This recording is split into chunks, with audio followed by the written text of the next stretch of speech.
Biblioteca de Bolso. Uma conversa informal a três sobre a relação que estabelecemos com os livros. Uma ideia original de Inês Bernardo E José Mário Silva.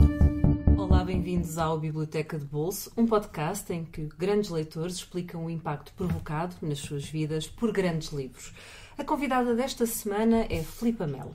Escritora, crítica literária e jornalista, começou a trabalhar na imprensa em 1990, tendo passado por publicações como A Visão, O Expresso, A Grande Reportagem ou O Público. Em 2015 reformulou e dirigiu a revista Epicure. Atualmente é colaboradora da revista Ler. Em 2001 estreou-se na ficção com o romance Este é o Meu Corpo. Em 2015 publicou uma reportagem sobre portugueses que vivem do e no mar, intitulada Os Últimos Marinheiros, edição da Fundação Francisco Manuel dos Santos, e já este ano lançou pela Quetzal o livro Dicionário Sentimental do Adultério. Desde o início deste mês de outubro, coordena uma pós-graduação em escrita de ficção na Universidade Lusófona. Olá, Filipa, muito obrigada por ter aceitado o nosso convite. Obrigada eu pelo convite. E por nos acolheres. E pela apresentação. Obrigada. Vamos começar na origem, que é o terceiro volume da Bíblia, do Antigo Testamento, os livros proféticos, com tradução do Frederico Lourenço. Portanto, é um livro que acabou de chegar às livrarias. Sim, eu tive o privilégio de ler alguns capítulos antes, porque entrevistei o Frederico, será uma entrevista que vai sair no próximo número de Ler, e o que me permitiu entrar no texto ainda antes dele sair. Eu, portanto, não vi ainda a edição. Com um olhar mais clínico, não é? Com um olhar mais clínico. Portanto, o texto é o Velho Testamento, são os profetas do Velho Testamento, a partir do Septuaginta, que é a tradução mais antiga do Antigo Testamento para o grego, no século III a.C. E o Frederico Lourenço continua aquilo que é, eu acho, uma proeza incrível, feita sem um imprimatur da Igreja e, portanto, muito subversiva de alguma forma. Sim. É a tradução histórico-crítica da Bíblia e permite-nos uma aproximação ao texto que é muito mais próxima da minha. Eu não tive formação religiosa, a minha formação é claramente humanista e o pouco que eu contactei com a Bíblia foi um contacto bom, porque foi na Igreja Protestante, nos batistas, onde fazem da leitura da Bíblia também uma espécie de um jogo na adolescência. E eu, como adolescente, tinha alguns amigos batistas e ia com eles à igreja e participava nessas sessões e, portanto, a minha entrada na Bíblia foi, se quiserem, mais lúdica, o que, enfim, não é comum. Portanto, não poder ler a Bíblia sem dogma, sem o peso de uma mensagem pré-concebida, pré-mastigada, e avaliar aquilo que é verdadeiramente o mistério daquele texto, não é? Que faz daquele texto um texto universal, ou seja, que nos fala, qualquer pessoa que abra a Bíblia, onde abra, parece que aquilo foi escrito para nós, não é? Portanto, esse mistério que durante tantos séculos foi explicado pela Igreja, aquilo que a tradução do Frederico Lourenço nos diz é que pode ser explicado pelo contacto misterioso do leitor com o texto, no seu estado mais puro. Mas ao leres agora, recordaste algumas das leituras que fizeste nessa altura, quando tinhas esses amigos batistas, ou não? Mais ou menos. Eu li o texto de Jonas e concentrei-me sobretudo no texto de Jonas. A ideia que eu tinha, enfim, era muito embrionária daquilo que hoje posso ter também a partir da explicação que o Frederico Lourenço dá, como um dos livros mais complexos, é um dos livros que ele mais gosta, e tal como noutros textos desta edição, eu creio que aquilo que mostra é um Deus diferente do convencional, como convencionamos, que é um Deus que hesita, o Deus que fala diretamente com os fiéis, com o seu povo, com os judeus, um Deus que é capaz de e que conduz Jonas para salvar a população de Nínive, que nem sequer são judeus, portanto um Deus misericordioso no sentido Não é a de imagem inclusivo. Costumamos ter do Deus do Antigo Testamento, não é? Nada, castigador, nada, severo. nada. E depois Jonas aparece como alguns outros profetas, como um profeta contrariado, ou seja, que a quem não Deus, queria aquilo. Deus dá uma missão e ele diz: não me parece bem que isto seja uma coisa. Não sei se. Tipo Bartleby, não me apetecia muito fazer isto. Mas depois, pelo caminho, o que é certo é que ele vai salvar alguns companheiros de viagem ímpios e pronto, isso é uma lição de grandeza do espírito que subjaz à Bíblia, não é? Que é o espírito de fraternidade, de humanidade. E que me interessa especialmente, acho que é aquilo que mais me interessa na Bíblia. Vê-lo como um livro orgânico, misterioso, com muitos autores, diferentes com muitas autorias, portanto é uma coisa, é uma filigrana, não é? E que o Frederico de Lourenço nos permite ler de uma forma também diferente a partir do entendimento da história. Temos muitas notas de contextualização. É uma literária, exatamente. Sim.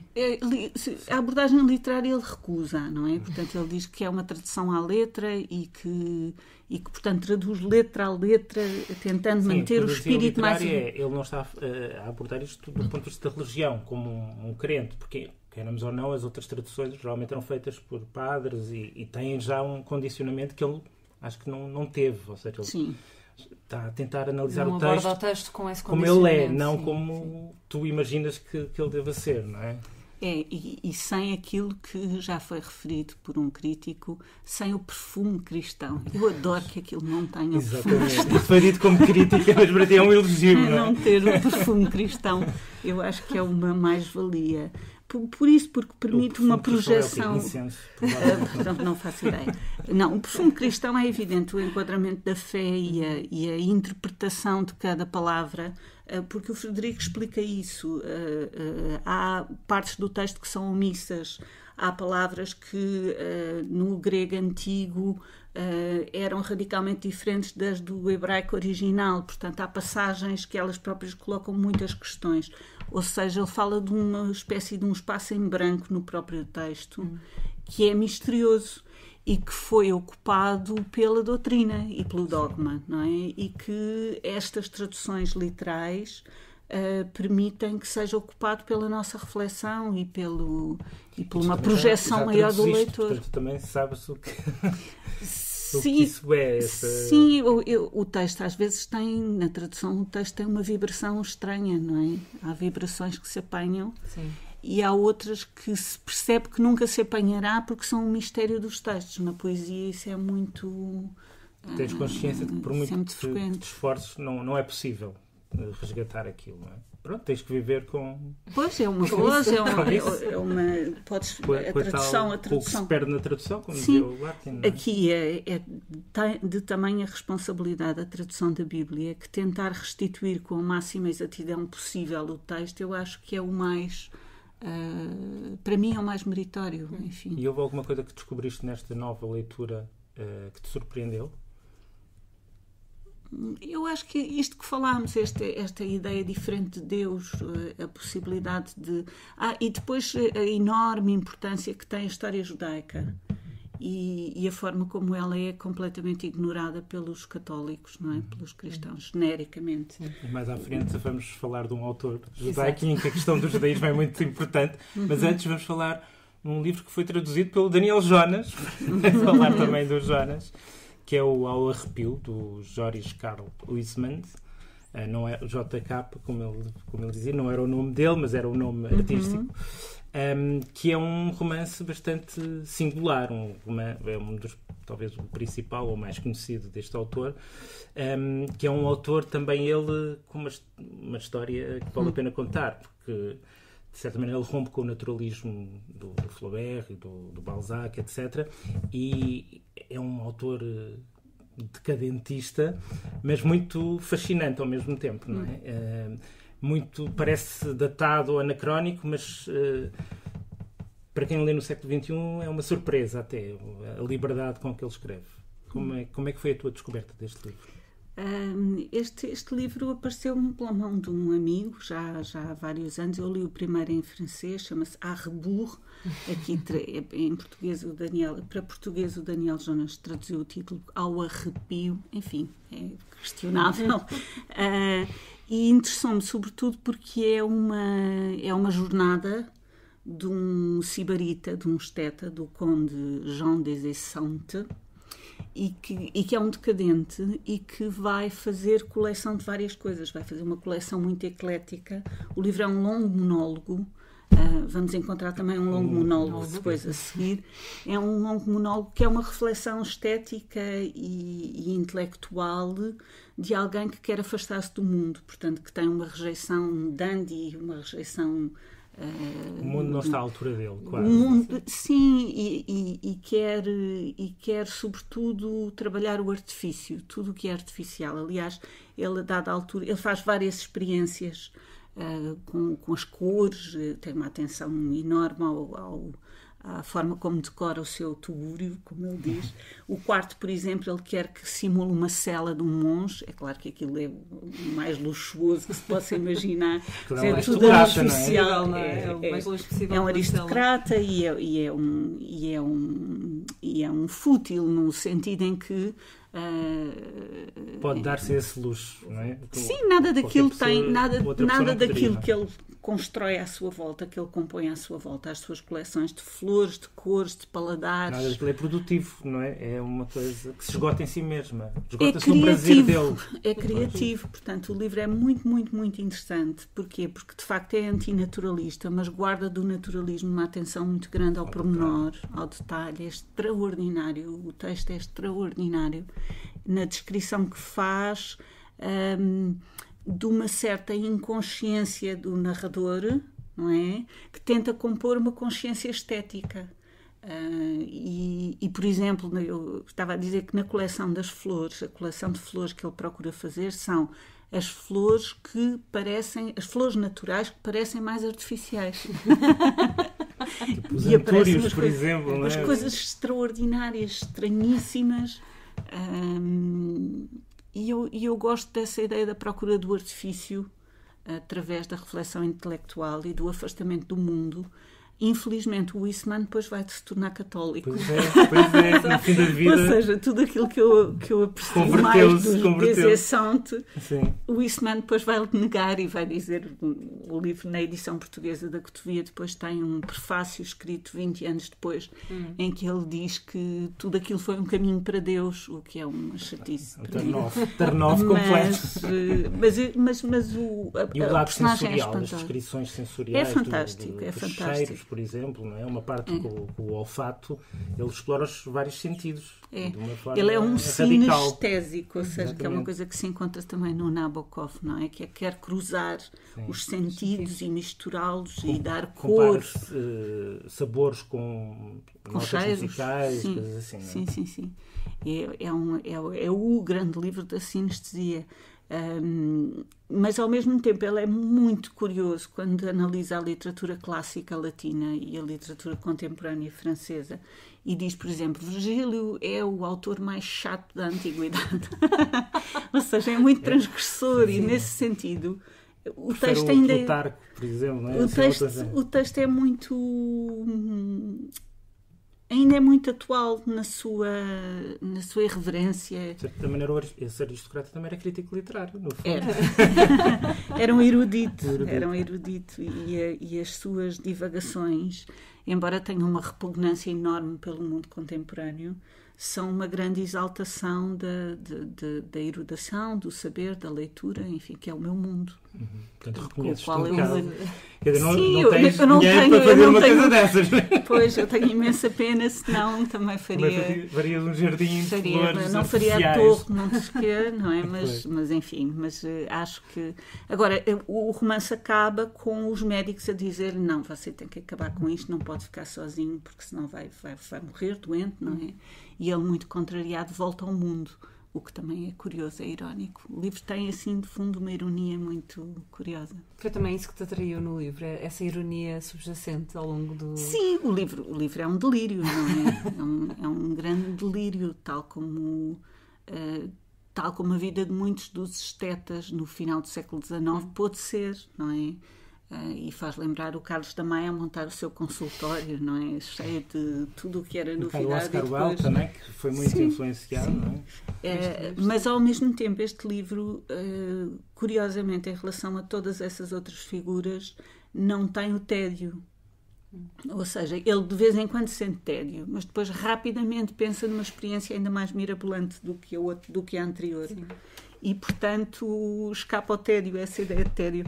Isso é muito contemporâneo também e muito atual, esse escapa ao tédio, porque hoje em dia vivemos numa sociedade onde não podes ter tédio, pois, não é? Tens que descarregar a nova aplicação, não podes estar sozinho. Ligar a Netflix, não sei o que, tens que ter mil e uma fontes. Tens de estar sempre em contacto com toda a gente, não é? Antigamente, se não respondesse a uma mensagem ou um telefonema durante dias, não haveria problema. Hoje demoras 5 minutos e já tens gente a ligar-te e a dizer: então, está tudo bem? Porquê que não me dizes? O que é pior é encontrar no Facebook amigos da escola primária e dizes: olá, como estás? Depois não alimentas muito, porque as vidas seguiram.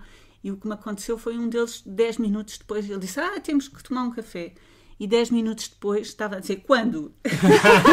E como eu não respondi ao final do dia, estavas a tratar-me pessimamente. Estás-me a ignorar. Deves pensar que és muito boa. Ao fim de 30 anos de afastamento, cobram-te 3 horas de silêncio. É uma coisa...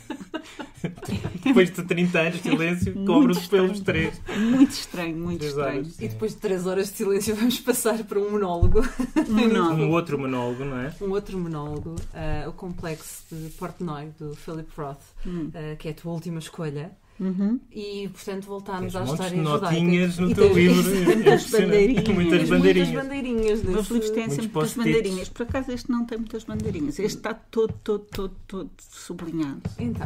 Então, este livro é a história...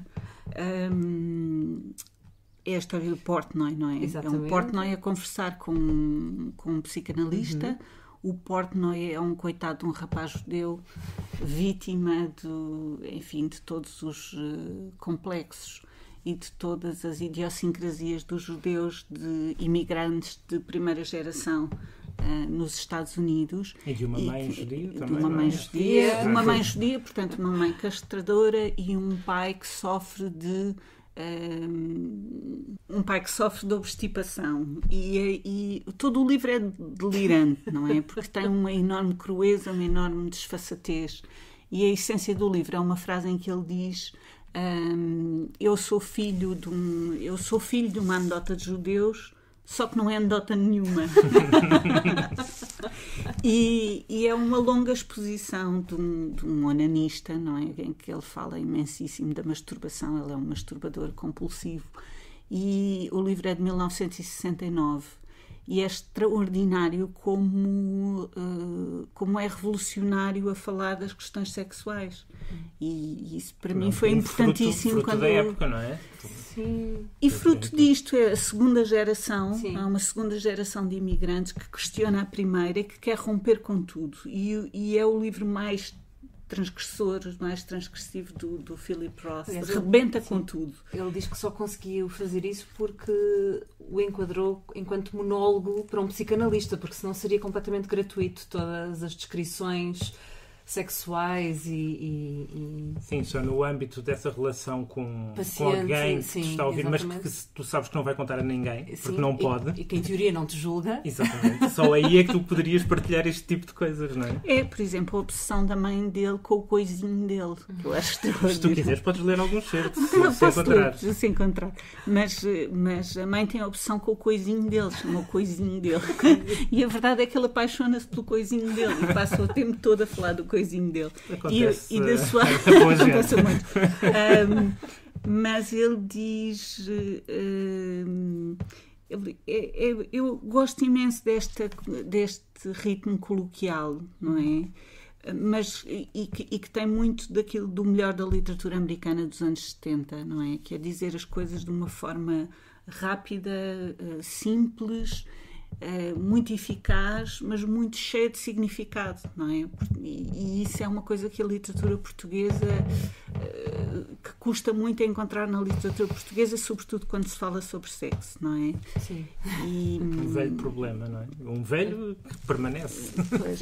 Por outro lado, tudo o que existe aqui de orgulho e de autodepreciação, eu que tenho uma origem judaica, eu só percebi grande parte dessa origem ao ler o Complexo de Portnoy. Foi extraordinário. Houve imensas coisas em que eu me reconheci e que achei estranhíssimo.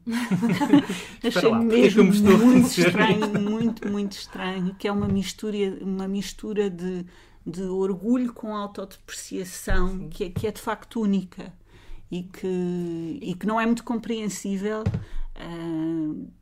pelos outros, digamos assim. Os judeus têm sempre a mania de dizer pelos outros, mas que aqui está claramente justificada ao longo do livro com a herança judaica.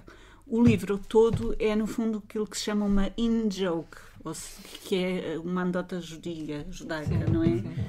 Que pode ser entendida por todos, mas tem uma outra dimensão que só eles é que percebem, no fundo. Sim, que tem a ver com a transmissão de uma série de comportamentos, dogmas também, códigos. Rituais não tanto, códigos, portanto é mais laico e com uma certa perseguição do desejo de afirmação, de pertença. No fundo, o livro é sobre alguém que pertence a um grupo e que quer afastar-se dele, e é sobre o custo desse afastamento, não é? O Complexo de Portnoy é a possibilidade de alguém ser ele mesmo, não é? Virar-se para si mesmo, não renegando completamente a sua origem. É muito, muito interessante. Tem muitas camadas o livro. E depois tem um dos finais mais extraordinários, não é? Porque é uma longa sessão de análise. O Portnoy fala, não é? E depois, no final, tem ele tem uma enorme exclamação, de quem descobriu várias linhas, e depois aparece uma linha a dizer o final da anedota, e ouve-se escrito muito bem, então agora podemos talvez começar. Que é o psicanalista. Portanto, depois de ele ter debitado tudo aquilo, não é? Depois de ele ter debitado tudo aquilo com enorme esforço, é que vai começar a análise. A minha primeira análise também foi um bocadinho assim, portanto também me identifica. Portanto é uma in-joke para ti em várias camadas. Em várias camadas. Não na masturbatória, lamento. Menos nesse capítulo. Menos que nesse é um capítulo bastante longo. É bastante substancial. E detalhado também, com muito detalhe. Na parte judaica e na parte que tem a ver com a autoanálise e com a psicanálise, sim. Também marca um bocadinho o início do que foi e do que é ainda a comédia e os filmes o humor norte-americano, não é? Sim, porque a raiz é judaica. É judaica, exatamente. Os grandes humoristas norte-americanos, até recentemente, são todos judaicos e falam todos desse afastamento, mas da dificuldade desse afastamento. Tem a ver com um desejo de pertença, tem a ver com essa coisa difícil de explicar, que é um desejo de pertença e ao mesmo tempo uma repugnância pela pertença, que o Eastman também tem em termos estéticos. Não é? No fundo, não estamos os três livros estão ligados. E o Frederico também. O Frederico Lourenço, o que faz é... Ele pertence a uma tradição que é a tradição clássica, não é? É um grande representante da tradição clássica e do ensino e da tradução dos grandes textos clássicos, mas aquilo que ele faz é bastante revolucionário, porque se afasta do modo convencional. O Eastman, esteticamente, também quer deixar de pertencer a um grupo. E o Philip Roth, enfim, é a cereja em cima do bolo, que eu acho que ainda hoje é extremamente atual, porque ainda hoje é muito chocante. Ele tem partes que são muito, muito chocantes, mas são sempre muito, muito divertidas. Nós podemos depois encontrar uma, se quiserem. Isto já está enorme. Mas... Ou então os nossos leitores podem procurar. Vale a pena ler o livro todo, na realidade. Vale a pena. Procurem-no. E assim como vão procurar este, também poderão procurar a partir de hoje o terceiro volume da Bíblia, o Antigo Testamento, os livros proféticos, com tradução de Frederico Lourenço. Acabou de chegar às livrarias com a chancela da Quetzal Editores por 24,40€. Ao Arrepio, de Joris Karl Huysman, da Cotovia, disponível apenas na livraria da Cotovia, na Rua Nova da Trindade, número 24, em Lisboa. É um livro que está em saldos na Cotovia, portanto, aproveitem. E Complexo de Portnoy, de Philip Roth, está publicado pela Dom Quixote, disponível por 17,90€. Para a semana regressamos também ao nosso estúdio convencional. Sigam-nos nas nossas redes sociais, em facebook.com/Biblioteca de Bolso, e ouçam-nos através do SoundCloud, do iTunes. Não se esqueçam de passar pelo iTunes para nos dar estrelinhas. Lembrem-se que ajudam outras pessoas a encontrar o nosso podcast. Filipa, muito obrigada por nos teres recebido. Obrigada eu, prazer. E para quem nos ouve, até para a semana com um novo convidado. Até para a semana.